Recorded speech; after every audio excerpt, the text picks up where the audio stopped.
Also in the street plan of Washington, you find pentagrams. So here we have two pentagrams in the street plan of Washington. The top one points into the Capitol building, and the one at the bottom points into the White House.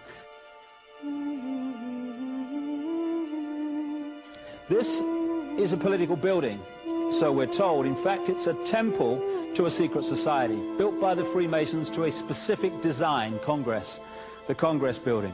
Where did it get its name from? Capitol Hill, from a sacred place of the Roman Brotherhood going way back called Capitoline Hill. And when Madeleine Albright, high priestess of this brotherhood, became Secretary of State, and she went across on her first overseas visit to Europe, she actually went to Rome and made an official visit, what for her would have been a pilgrimage to Capitoline Hill in Rome, and that's where we get Capitol Hill from. This is George Washington. In the last century, they decided they didn't have a decent statue of George, so instead of getting an American to produce one, they ordered it from Italy, from Florence. And when it arrived on the dockside, people were staggered, because here was George, the first president of the United States, depicted naked from the waist up with this cloth over his Bill Clinton's, and then pointing up one arm, pointing down the other. What's going on? Unless you realize where these people are coming from, it's inexplicable.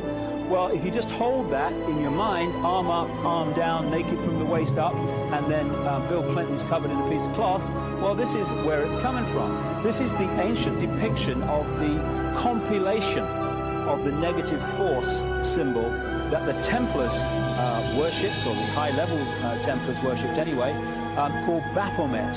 And this is why that they depicted George Washington in that way.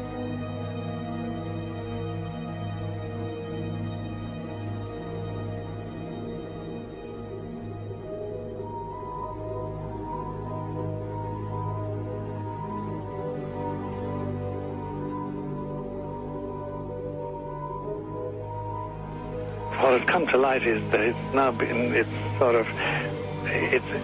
is not so surprising for a lot of people that there are covens amongst the very educated class, architects, doctors, lawyers, priests, brokers, and the leisure class. These are people who have made pacts with the devil.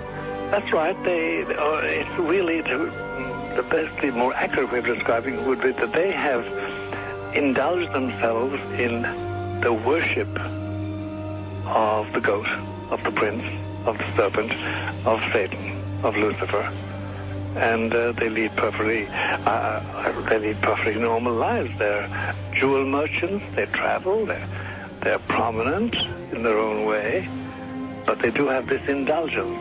Father, here's a part of that I can never understand. That has never made sense to me, and that is, if somebody were to make a pact with the devil,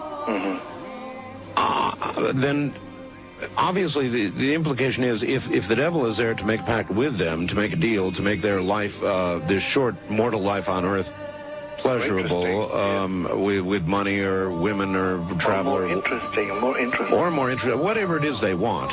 Yes. Then they are aware of the presence of the devil, and they are obviously aware then of the presence of God as well, and they nevertheless make a conscious, stupid, short-term, blind choice to take what they can get in this lifetime. And to embrace one, you must embrace the other. It's not like it's some wishy-washy person. I know you do.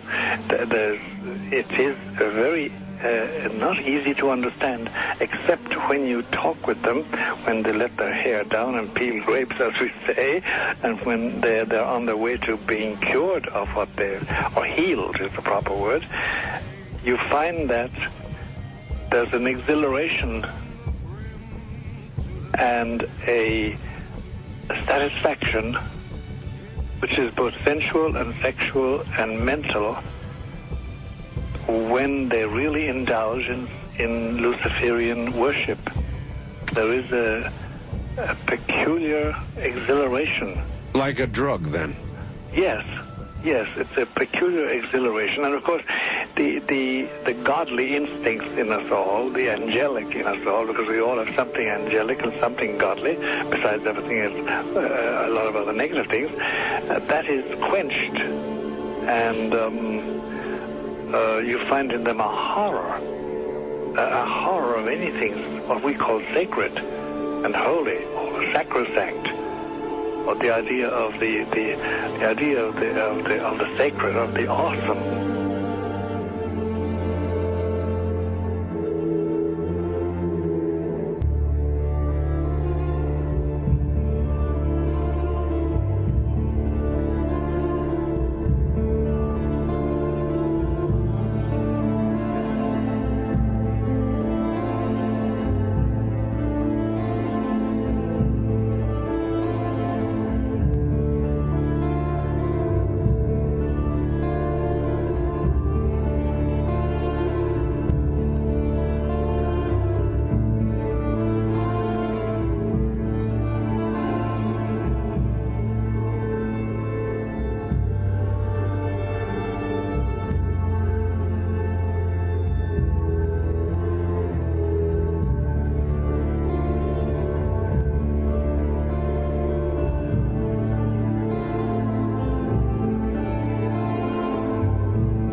How in the world did you ever get involved in praying to demon spirits?